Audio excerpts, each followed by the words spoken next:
আজকে আমি শুনছিলাম মুখ্যমন্ত্রীর ভাষণ, তিনি প্রথম শুরু করলেন, আমি ধনবান চাই না, আমি বিবেকবান চাই। শুনতে খুব ভালো লাগে, সুন্দর সুন্দর কথা মাঝে মধ্যে বলেন, উনি বোঝেন কিনা আমি জানি না। বিবেকবান চাই।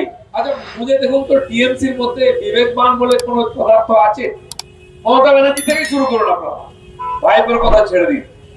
কোন বিবেকবান বলতে পারে প্রধানমন্ত্রীকে হরিদাস পাল, দেশের গৃহমন্ত্রীকে হরদল কুতুব?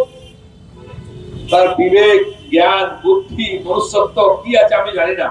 তারপর উনি বিবেকের কথা বলবেন, বিবেক তো কোথায় থাকে জানি না, কার নাম বিবেক সেও জানা নেই। একবার রাহুল গান্ধী বলছিলেন যে মোদী সব জায়গায় বলছেন বিকাশ চাই, বিকাশ চাই। কে বিকাশ? কার নাম বিকাশ? তিনি ভাবেন বিকাশ কোন লোক হবে। আমার মনে হয় মমতা ব্যানার্জি বিবেক বলে কাউকে খুঁজছেন বোধহয়।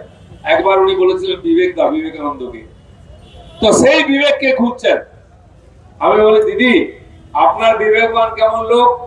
আমাদের পাশের জেলা বীরভূমে একজন ছিল, সে এখন বিহারের ভাত খাচ্ছে, কেষ্ট। তার বিবেক দেখেছেন আপনারা? যত চাল কল, যত পেট্রোল পাম্প, যত বাগান বাড়ি, সব ওর নাম হয়ে গেছে। কার কে তৈরি করেছে কিছু জানার নেই।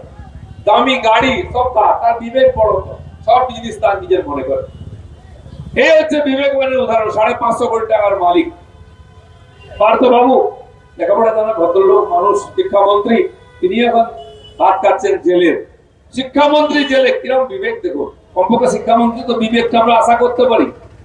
এই হচ্ছে বিবেকের নমুনা।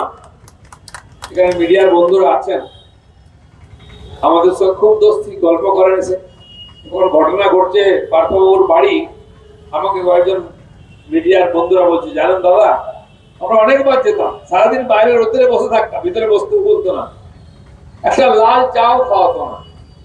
350 কোটি টাকার মালিক, কি বিবেকবান! এরকম মাল চাইছেন মমতা ব্যানার্জি।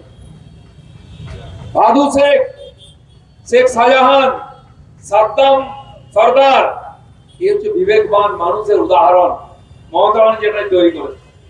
তাই মমতা ব্যানার্জি কোন বিবেক, আপনার বিবেক কবে মরে গেছে? আপনি কি বিবেক জাগাবেন?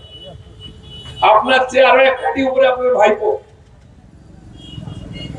আপনি বিবেকবান তৈরি করতে পারেননি, এটা ঠিক, যে ধনবান তৈরি করেছে। মোদিজি লোকদেরকে বাড়ি দিয়ে, গ্যাস দিয়ে লাখপতি তৈরি করেছে।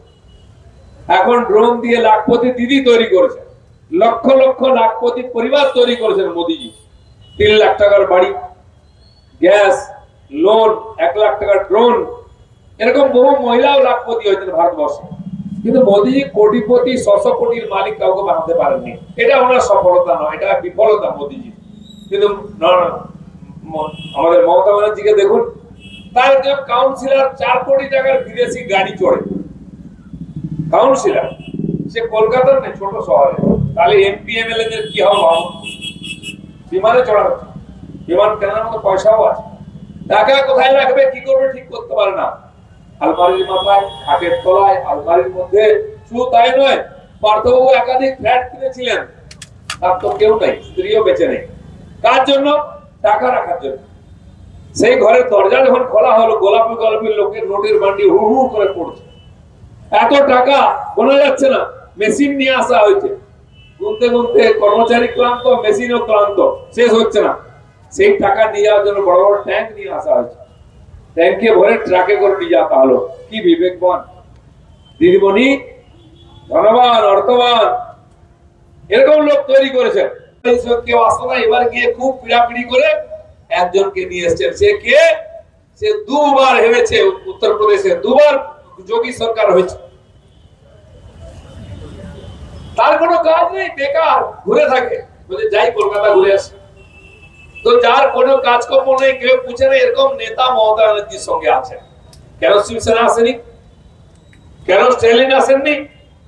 কেন বিএসপি আসেনি? কেন এনসিপি আসেনি? কেন সিপিএম এর বড় নেতারা কারাত আসেননি বা ইয়েচুরি আসেননি? কারণ মমতা ব্যানার্জি কেউ বিশ্বাস করে না। কোন দিকে কখন পাল্টি মারবেন, কখন কংগ্রেসের সঙ্গে, কখন বিজেপির সঙ্গে, কখন ইনডাইরেক্টলি সিপিএম এর সঙ্গে, কিচ্ছু ভরসা নেই। সেই জন্য আজ মমতা ব্যানার্জি এই অবস্থা, কেউ তার সঙ্গে আসতে চাইছে না। একটা বেকার ছেলে ঘুরে বেড়ায়, তাকে ধরে নিয়ে এসে ডায়াসে বসিয়ে ভাষণ দিচ্ছেন, বিরাট বড় চিহ্ন। এই হচ্ছে মমতা ব্যানার্জি সর্বভারতীয় রাজনীতি আজকে তার অবস্থা, কেউ তার সঙ্গে নেই।